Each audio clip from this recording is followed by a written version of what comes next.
Greetings, Internet! Here I am yet again to talk about something that I consider underappreciated. Now, as you know, I'm a 90s generation kid, or at least late 90s. I was 6 years old when the year 2000 rolled around. Most of my YouTube audience, at least the ones whom I interact with regularly in the comment section, are also 90s kids. And as 90s kids, we love our 90s nostalgia, from movies to books to TV shows, and if you were 6 at the turn of the 21st century like I was, there's a chance that you grew up with educational cartoons along the likes of Arthur, Clifford the Big Red Dog, Cyber Chase, Dragon Tales, Magic School Bus, Carmen Sandiego, and several others, as well as even some live action ones like Reading Rainbow or Bill Nye the Science Guy.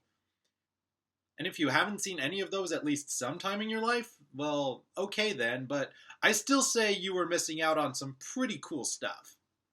It's a show that, while it was its own sensation when it came out, I don't think gets talked about nearly as much as it should, and I'm not sure why. But that's one thing that I intend to speculate with this video.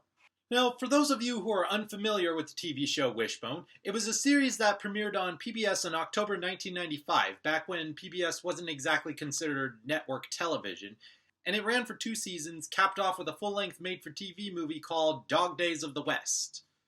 The show was based in Texas and owned by the same corporate parent as Barney and Friends, and yes, most of the funding for each Wishbone episode did come from the residuals from Barney. So if I had told you that firsthand and you had never heard of Wishbone before, I could understand how you might easily be turned off from that description. However, we are in the age where we are abiding more and more by the philosophy of not dismissing something right out of the gate or underestimating its potential just because of where it originated from. And the legacy of Wishbone is definitely a testament to that. Advertised as the little dog with the big imagination, and created with the main goal in mind being to get kids in the 90s interested in reading, and of course if you don't have the resources to animate, then perhaps the next best option to get kids interested is to feature some sort of fantasy element. In this case, have the title character be a cute little animal, complete with the cutest little doggy outfits no less, and one of the catchiest theme songs of the 90s. And yeah, that's a hill that I will die on even after all the shows that I've mentioned like Arthur, Magic School Bus, and Reading Rainbow. And one of the catchiest opening theme songs of the 90s, even next to the likes of Arthur, Magic School Bus, Reading Rainbow, and so many others. And that is a hill I will die on, even after all the shows I've mentioned. But even at a time when I found plenty of videos on YouTube praising those other 90s educational shows that I've just mentioned, I can swear to you that before Brutal Moose's 2016 review on the Wishbone episode Legend of Creepy Collars, I could find little to no videos talking about the show. And trust me, I have searched for them on YouTube. Which I always thought was a shame because it really was a great one-of-a-kind show that I can't imagine we'll be seeing the likes of again anytime soon. Now, I have heard through some word across the internet that there were apparently announcements, or at least speculations, for plans for a new Wishbone movie for this decade, although at this point I haven't heard any real confirmation that that is still happening. And from what I can tell, neither has anyone else. Of course, each episode of the original series is available to watch on YouTube for free, but I couldn't find any place else where the whole series was available to purchase, on DVD, on streaming platforms, or anywhere. So you can only watch Wishbone in video quality that's as grainy and scratchy as if it were just a screen recording of a VHS tape. And I consider that to be a shame as well because I have seen more and more YouTube videos defending the need for physical media in this era of streaming, and I'm on board with that.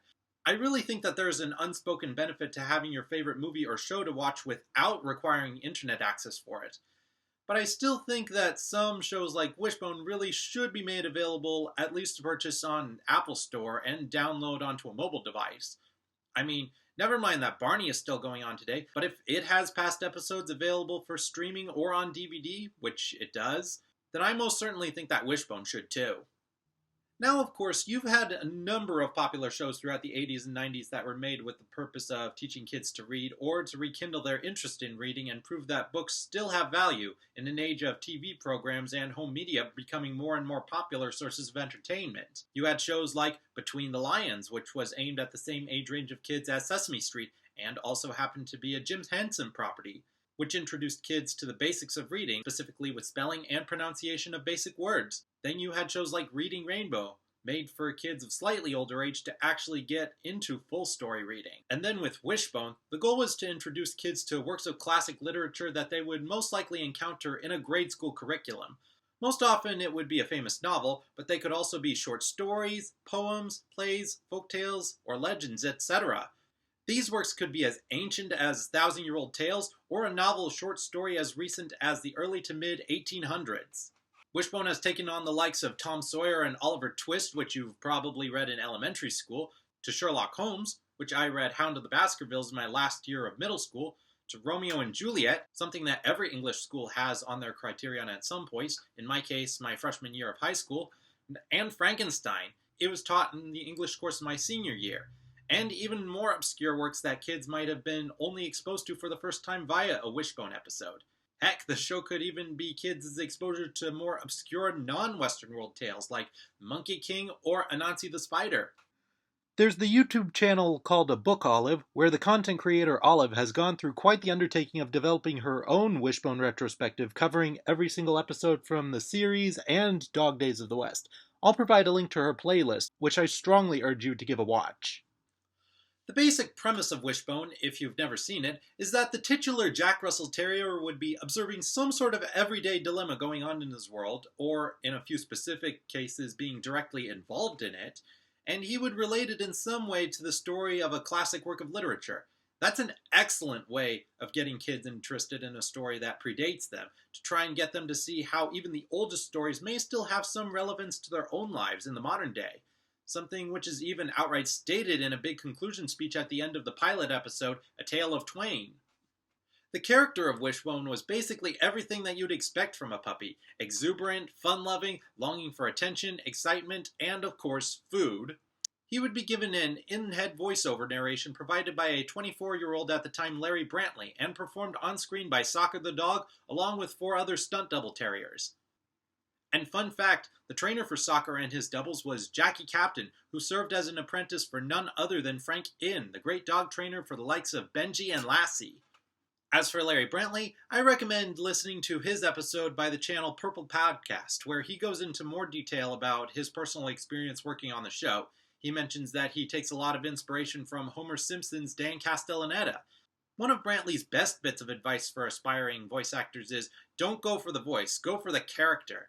And that's probably the biggest reason why he is able to make the character of Wishbone so beloved, as he delivers just the right amount of wit, snark, and energy to the role without going overboard and making it irritating.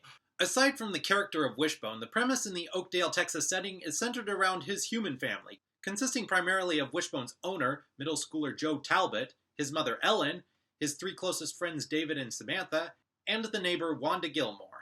All of whom are also well-written characters in their own right, whom kids could relate to on some level, even when the lovable Wishbone wasn't on screen, and even older audiences, to such cases as Ellen and Wanda. Starting with Joe. As Wishbone's owner, he serves as the everyman. I guess you could say he's an average Joe. Yeah, I make no apologies for that. As being the owner of the titular dog, he doesn't need to be super complex or unique as a character. He works well as a human lead, being a typical middle school kid from the 90s. He's into sports, he's got a good heart and will extend a hand to anyone who needs help. He makes some classic mistakes that you can expect most kids of his age to make, and learns from them, of course. And he's got a really good, wholesome relationship with his single mom, Ellen. And speaking of, I would easily rank Ellen towards the top of a list of best moms in live-action television. She encourages Joe to go after his pursuits, backs him up along the way, and is always there for him with words of advice and wisdom. And whenever she brings up or mentions Joe's dad, it's always in the spirit of reminding Joe that he has his father's best qualities in him and has just as much capability to be as accomplished and forge his own path as his dad did. Joe's friends, Samantha and David, are less everyman than he is, but both of them do fall into an archetypal role of the 90s, but luckily not so much to the point that they are completely void of personality or development. David is the brainy one, the tech expert all about science and ingenuity. Keep in mind, this show came out during a time when titles like geek and nerd were still regarded as insults, and well before they were titles that many liked to embrace. But rather than resorting to the stereotype that to be a smart kid you had to be thin and indoorsy and reliant on your mommy for everything, David is resourceful, social, and just as into sports as his friends. The other kids are not jealous of his brains and ingenuity, and I think a big part of that has to do with the fact that he's not a show-off, nor is he condescending to anyone who's not on the same page as him. He's a good sport through and through. He's an example of 90s proof that it's cool to be smart, but you can still have fun outside and be a part of a social circle beyond your designated geek squad. And Sam, the girl power addition to attract female audiences, is a great example of how the 90s could successfully be pro-feminist, often better than a lot of more recent titles have attempted to. She participates in sports, quests, and just about everything with Joe and David. They regard her as an equal, and she doesn't see herself as superior to them in any way either, just by virtue of being a girl, as is a common trope that you see in a lot of girl power archetypes / stereotypes. Still, Sam does serve as the main voice of reason among the trio and has the biggest heart. Even whenever she makes a mistake, it usually comes from a place of love and trying to be helpful to others. Also, the series doesn't shy away from the details that her parents are divorced and she still sees them separately but loves them both at the same time and still makes the best of her relationship with each of them. The last of the major recurring human characters to appear in Wishbone, Wanda Gilmore, is the eccentric neighbor. She runs the local newspaper and historical society, has a lot of community spirit and artistic creative flair about her, but also has sort of a rivalry going on with Wishbone in the early episodes, especially with how much he digs up her yard. But even so, she does have her moments in the show where she shows that she does care about Wishbone in her own way. And starting with the episode Flea Bitten Bargain, she and Wishbone develop a mutual respect for one another. So yeah, there really is a lot to her that does make her an endearing character, besides just being quirky. So each episode would start out with the established Oakdale family and introduce a conflict that they've got going on in that one particular episode. And Wishbone, upon observing said conflict, would liken it to a certain literary work, and the audience watching at home would be transported into a fantastical setting of the work, where Wishbone would be playing a role, most often the main protagonist, amidst other human actors who, unlike the real-life story, do act as though they actually are interacting with Brantley's dialogue, because this is Wishbone's fantasy after all. Both stories would be playing out simultaneously for the audience watching to see and draw parallels to.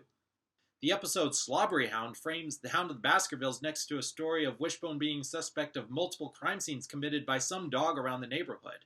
The episode Bark to the Future pits the narrative of H.G. Wells' Time Machine next to a real-life story of Joe becoming too dependent on a calculator for his math tests. The episode Cyrano's parallels Cyrano de Bergerac to a story of David taking credit in English class for a poem he didn't write. The episode Bone of Arc depicts Joan of Arc next to a story where Sam tries out for the boys' soccer team but is confronted with both victories and defeats in the face of misogyny. And the series finale, Roman Nose, likens the classic tale of the Aeneid to Joe and the gang contemplating their own unpredictable journeys as they transition from middle school to high school.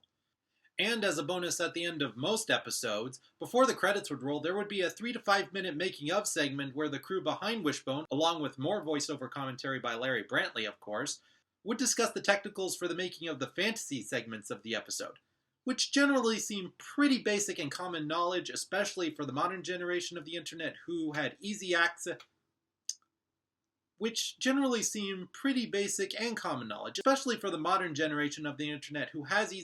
to the behind-the-scenes of filmmaking. But then again, this stuff wasn't exactly commonplace in the 90s, when TV shows, animated or live action, generally weren't the highest priority for getting huge budgets the way they are today. Not to mention this was the era before the internet became something everybody uses and film and editing software became a lot more accessible even for non-professionals. So I was fascinated by these making-of segments myself, as I did feel I was learning a lot from them too, on top of being taught about classic literary works. Now, of course, not every episode of Wishbone hit the mark with its portrayals of works of literature. There could be several contributions to this, like being within the constraints of not getting too graphic or taboo for kids, or if one particular episode was taking on an especially lengthy story, they would have to greatly condense it to fit alongside a real-life story within the span of half an hour. But one thing that Larry Brantley said about making the show that stood out to me was that it, and even Barney at the stage, were both experimental shows, since PBS at this time wasn't considered network television. So they basically started out as just saying yes to any and all the requests that were thrown at them, like the amount of episodes they wanted in just a year. 40 episodes in 52 weeks, which is a tremendous request, especially with a show on the scale like this. So taking that into consideration, it really is a miracle that Wishbone turned out as great a series as it did, even for all its faults. Also, the longer the show went on, the more the makers started to find their footing, and the more successful that they would get with their tightrope act. And even for all its misses, the show could have still been kids' first exposure to a certain story. Even if the show misrepresented the story, if it motivated a kid to pick up the story in the first place, then I would say that's at least somewhat of a semi-triumph. Plus, there was a very strong emphasis with how much the show respected its young audience enough to not only be their first potential exposure to these very advanced works, but also with what it was bold and daring enough to show them.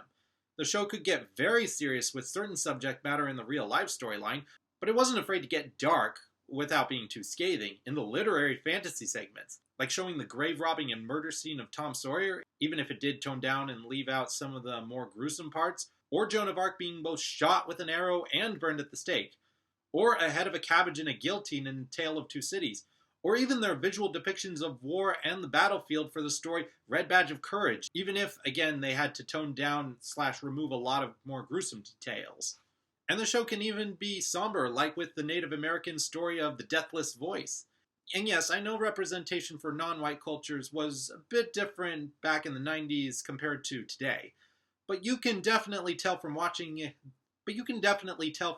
these sorts of episodes that the people working on the show really did care about being respectful and doing what they could with the tools that they had at the time, and I think they did it pretty successfully.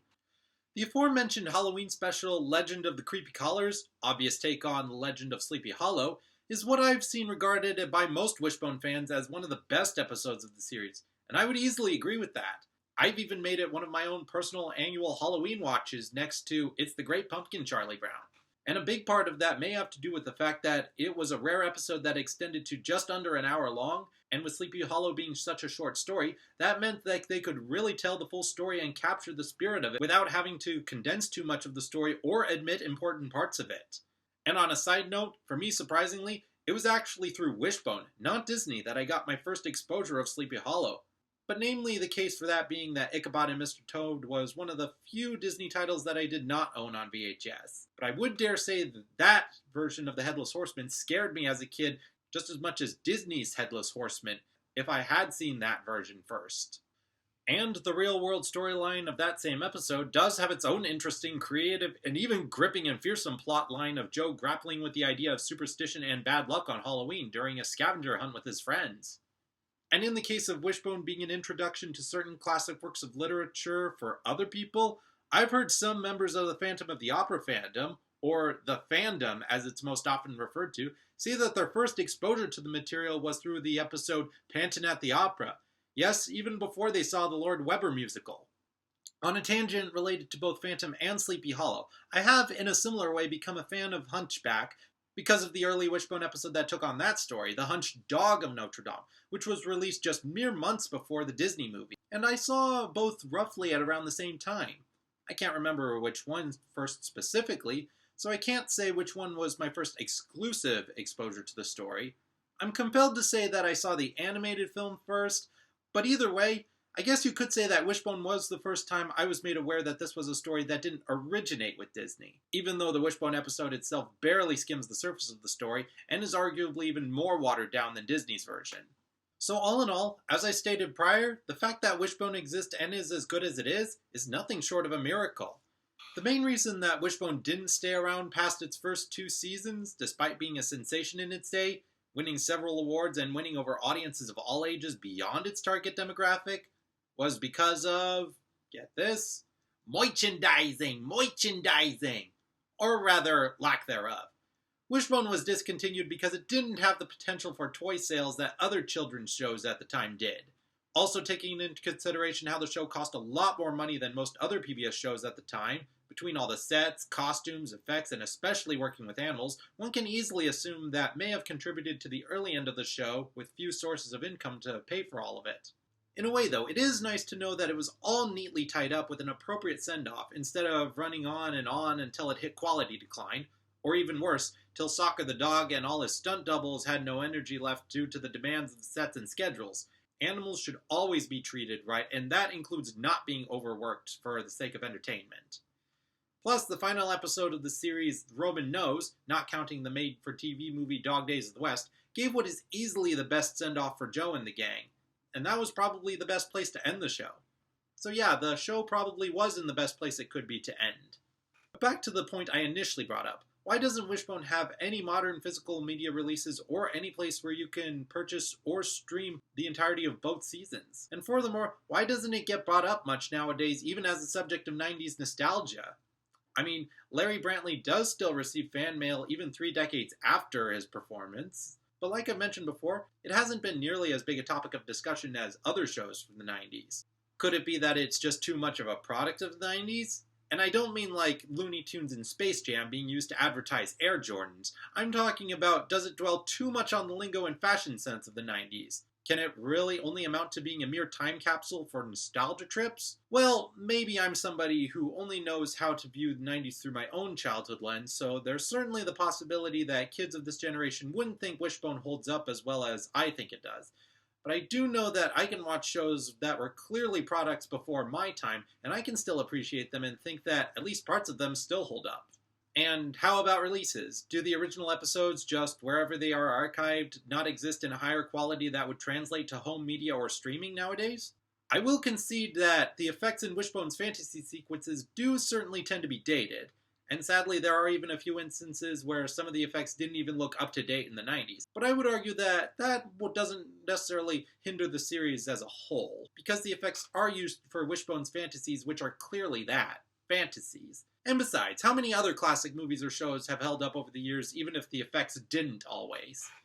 And of course, if the aforementioned Wishbone revival movie were to happen, that raises a few questions regarding how they would intend to go about it. Obviously, Soccer the dog is no longer with us, but there's also the matter of the human cast of characters in the original show. As discussed, their stories were just as integral to the show as Wishbone and the work of literature each episode was dedicated towards. The kid actors are obviously grown up now, and so it would be a question of, do they use an entirely new cast of characters, or do they bring back the grown-up ones? Where would they even be nowadays? If they would be up for reprising the roles in the first place, do they maybe have kids of their own that would like to participate in a Wishbone movie? And even if Larry Brantley were still available or up for reprising his role, there's still a question of how well would he fit back into it? Would the number of years since the Wishbone days show in his performance? Would it be better to have the show remain under the radar, so to be one less property for Hollywood to feel the need to milk dry? Or is this one of the few properties that has the potential to be revamped? I don't know, but either way, Wishbone was a great show that deserves to be commended to this day for what it did well. Scratch that, for what it did extraordinarily well. It was clearly working within certain limitations, but I honestly think that was one of its strengths, not weaknesses. It started off as experimental, and it only got better from there. So much care was put into everything, not only to bring the fantastical iterations of the literary canon to life, but also making us care about Wishbone and the characters in the real settings, and that all helped to leave a long-lasting impression on the 90s kids who still say that this show sparked their love for reading. It wasn't perfect, but what it did right, it did spot on.